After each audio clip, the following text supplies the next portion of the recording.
Warahmatullahi wabarakatuh. Alhamdulillahi rabbil alamin. Allahumma salli wa sallim ala Sayyidina Muhammadin wa ala alihi wa sahbihi ajmain, amma ba'du. Yang saya muliakan, saya hormati para habaib, wabil khusus kepada guru kita Al-Habib Muhammad Bagir Ibn Syekh Abi Bakar bin Salim. Yang saya muliakan, saya hormati tamu mulia kita Dr. Al-Habib Hasan bin Idrus Al-Jufri Al-Hafshi, mata'anallahu ta'ala bituli hayati wa umrih. Yang saya muliakan, saya hormati Al-Habib Ubaidillah Al-Bar, Al-Habib Ahmad Al-Bar, Al-Habib Muhsin Ibn Syekh Abu Bakar bin Salim, Habib Abdul Bari As-Sagaf. Ini sebut semua nih biar ya. Wal Habib siapa lagi? Habib Zain Al-Haddar, wal Habib Syekhon Al-Bar, Al-Habib Abdullah Al-Bar, Amin Onci Al-Bar, Ustaz Syarif Habib Taufik As-Sagaf, wa Al-Habib Abdillah Al-Haddar, dan semua yang hadir. Mudah-mudahan Allah berikan kita sehat afiat, dimudahkan segala urusannya di dunia maupun di akhirat, amin ya rabbal alamin. Kemudian sebelum kita atau saya secara pribadi menyampaikan sedikit saja, kita bersama-sama mendoakan saudara-saudara kita yang ada di Palestina ya. Semoga Allah Ta'ala menangkan mereka yang wafat dicatat sebagai para syuhada dan bisa membebaskan Baitul Maqdis, amin ya rabbal alamin. Dan juga kita kirim Fatihah kepada almarhum ya. Kemarin ada Ustadz Tahakotu, salah satu qori dan hafiz Al-Quran yang memang sudah sangat lama berdakwah ya di bumi Maluku. Masya Allah. Man mata yaumal jum'ati aw lailataha waqahu Allah min azabil qabr. Siapa yang wafat di hari Jumat atau di malam Jumatnya, Allah jaga dia dari azab kubur. Ya, Sayyidul Ayat beliau wafat, mudah-mudahan Allah Ta'ala berikan beliau raudhah min riyadil jannah, taman surga di kuburannya, dan dijauhkan daripada hufrah min hufarin niran ya. Berbicara Maulid Rasul sallallahu alaihi wasallam, ini sudah akhir-akhir Rabiul Awal, namun suasananya masih terasa ya. Kita ketika hadir di tempat ini, salah satu niat yang harus kita tanamkan dalam hati, kita ingin lebih mengenal Rasul Muhammad sallallahu alaihi wasallam.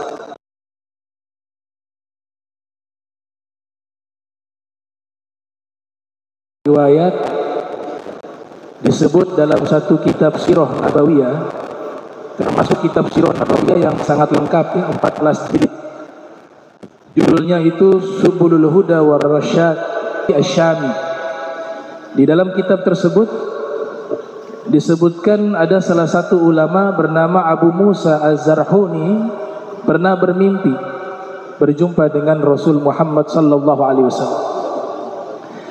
Di dalam mimpi tersebut beliau sampaikan kepada Nabi bahwa tradisi mereka ketika tiba bulan Maulid mengadakan perayaan Maulid Nabi SAW. Dihidangkan makanan layaknya walimah. Kira-kira yang kami lakukan ini bagaimana menurutmu wahai Rasul? Nabi jawabnya singkat tapi padat. Nabi katakan, man fariha bina farihna bih. Siapa yang berbahagia untuk kami, kami juga akan bahagia untuknya, kata Nabi Muhammad SAW.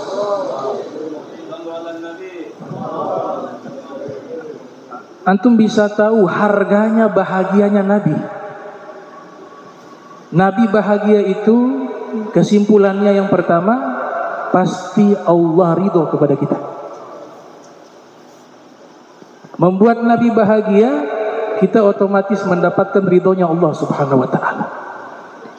Kemudian juga perayaan semacam ini sebagai bentuk syukur nikmat terbesar dikatakan oleh para ulama Islam dan iman. Itu benar.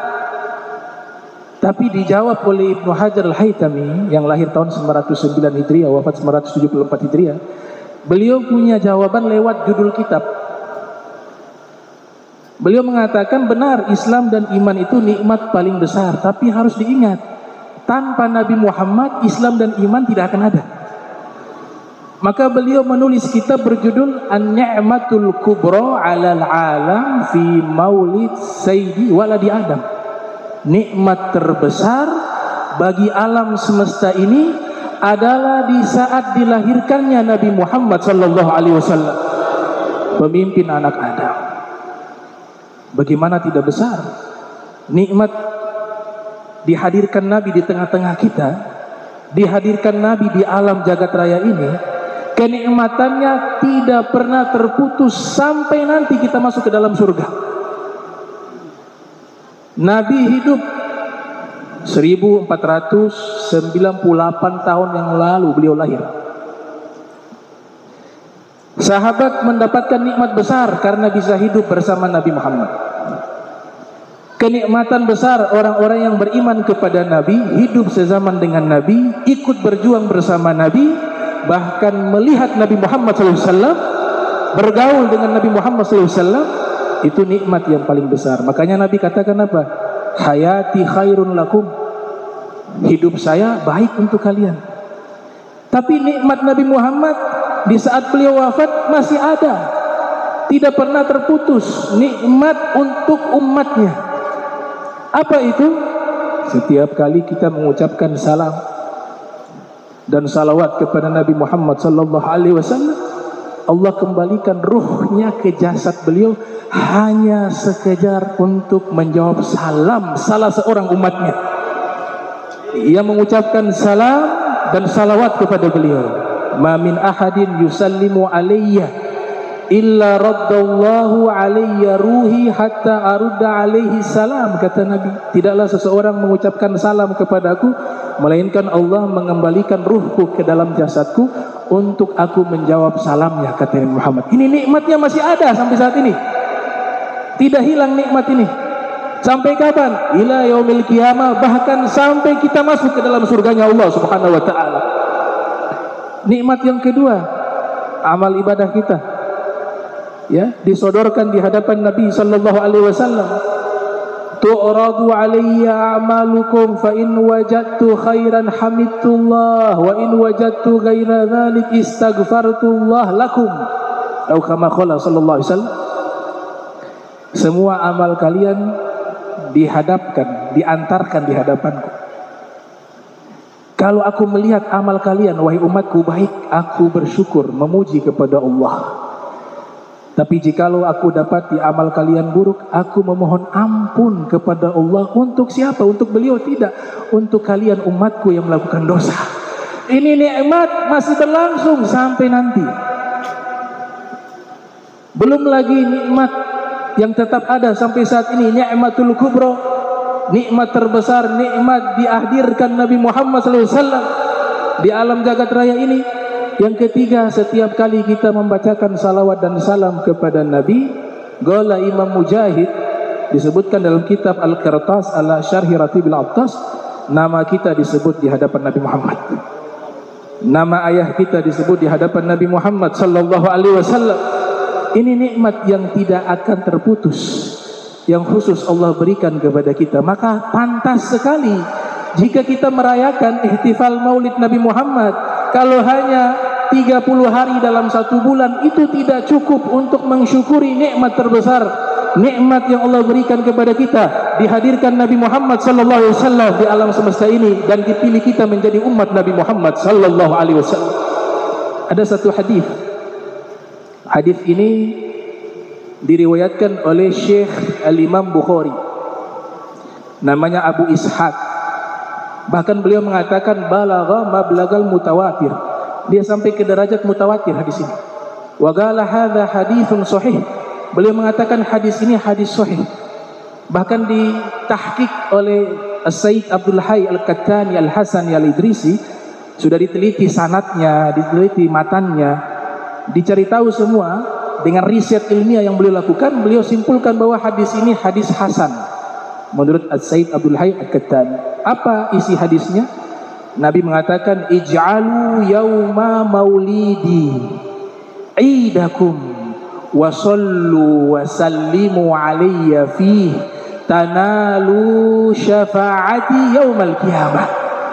Jadikanlah hari lahirku itu hari raya kalian, kata Nabi Muhammad, dan isilah di hari lahirku itu dengan salawat dan salam kepadaku. Niscaya kalian kelak akan mendapati syafaatku di yaumil qiyamah.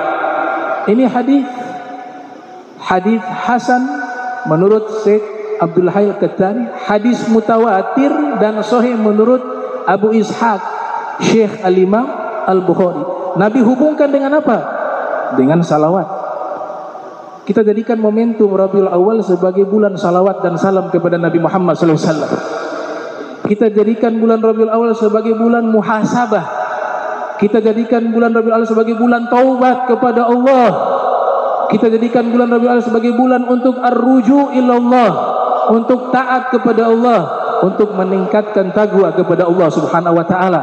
Kita jadikan Rabiul Awal sebagai bulan untuk mereformasi akhlak buruk kita menuju kepada akhlak yang mulia, mengikuti Nabi Muhammad sallallahu alaihi wasallam. Kita jadikan bulan ini untuk membersihkan hati kita dari penyakit hati, iri hati, sombong, angkuh, riya, sum'ah dan seterusnya. Maka inilah yang akan membahagiakan Nabi kita Muhammad sallallahu alaihi wasallam.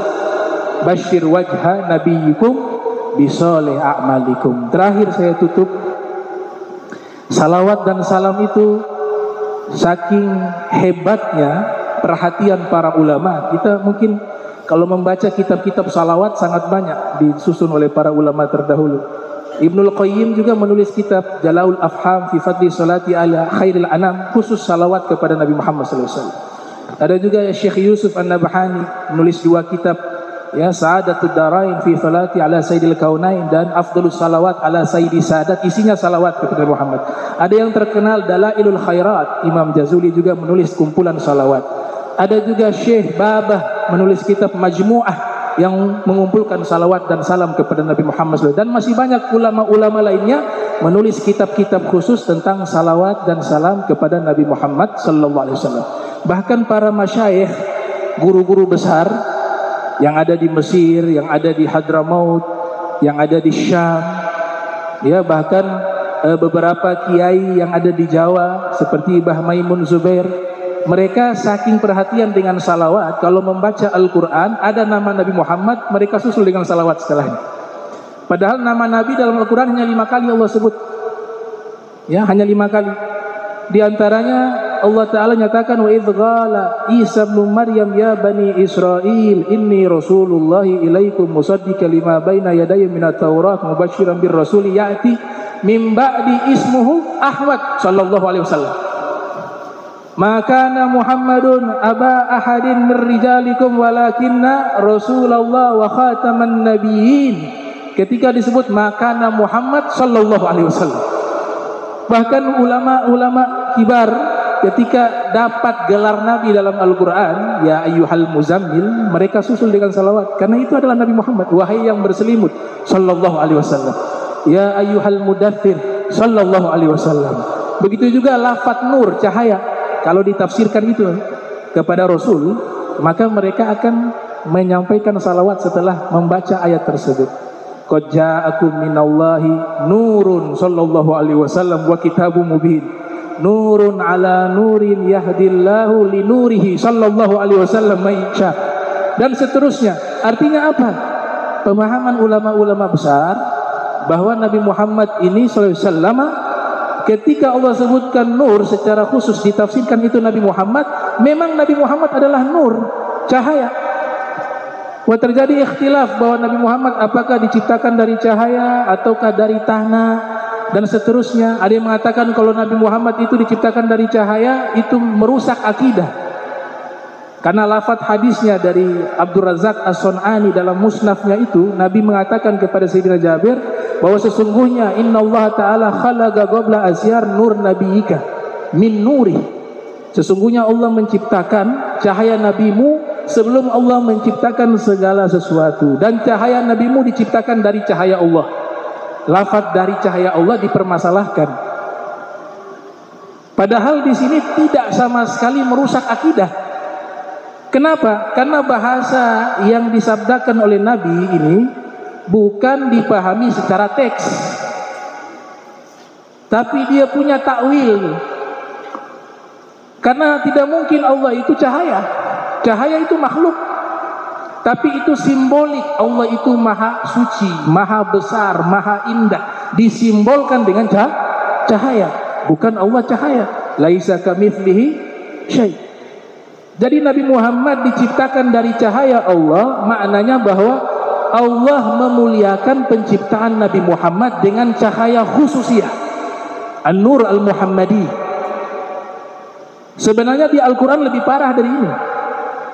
Kalau kita mau menyalahkan hadis Nabi Muhammad dari cahaya sebab merusak akidah kata kelompok orang, di Al-Quran lebih parah dari ini. Di surat An-Nisa ayat 171 Allah Ta'ala berfirman, Innama al-Masih Isa ibn Maryam Rasulullah wa kalimatuh alqaha ila Maryam wa ruhun minhu. Coba kata ruh artinya apa? Nabi Isa itu ruhnya Allah. Lebih parah lagi. Hasya wa kalla, Nabi Isa tercipta dari ruhnya Allah. Wa ruh itu makhluk.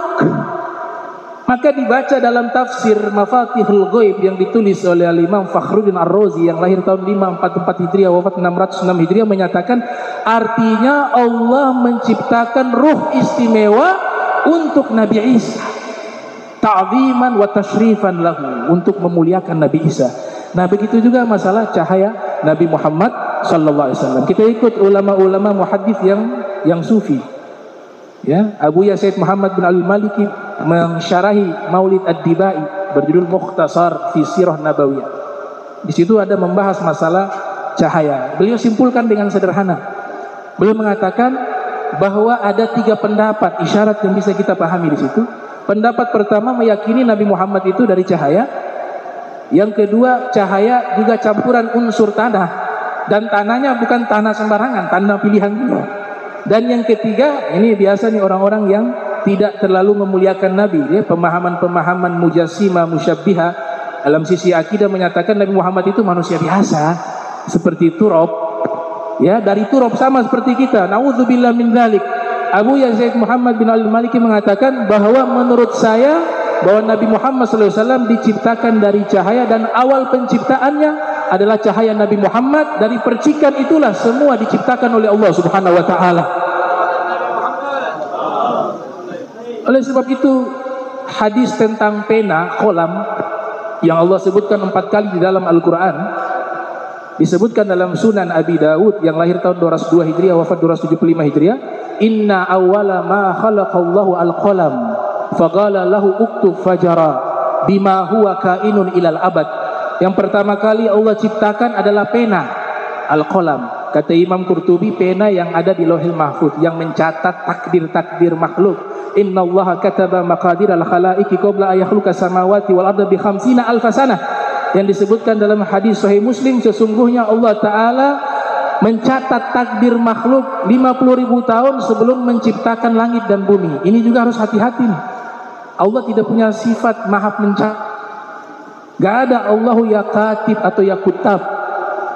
Sifat yang tidak pernah Allah perkenalkan terhadap dirinya dalam Al-Quran atau lewat lisan Nabi Muhammad, hadis Nabi, tidak boleh ditambahkan sifat itu.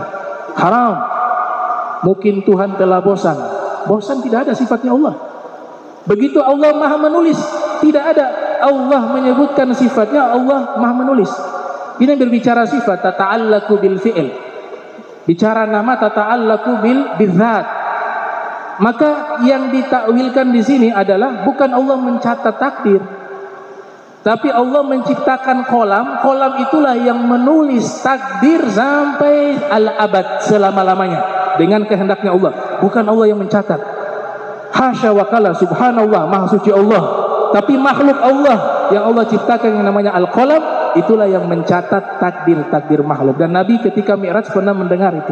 inni sami'tu sarifal aglam fi lauhil mahfuz. Saya mendengar ada goresan-goresan pena di lauhil mahfuz, kata Nabi kita Muhammad sallallahu alaihi wasallam. Maka kesimpulannya hadis ini tidak bertentangan dengan nur Nabi Muhammad sebagai awal penciptaan.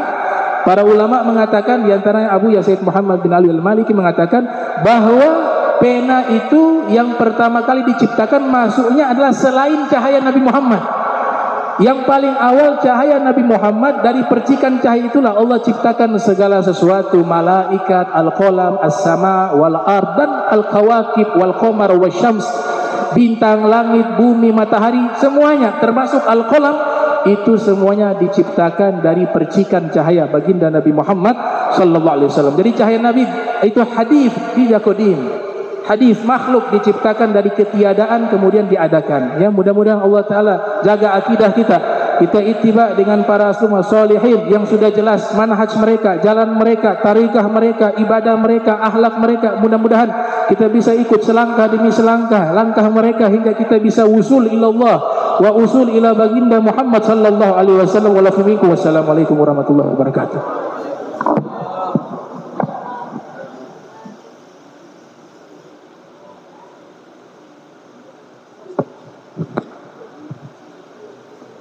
Alhamdulillah, baru saja kita dengarkan hikmah maulid yang disampaikan oleh guru kita Al-Habib Abdurrahman As-Sagaf. Kita masuk pada penyampaian ceramah inti yang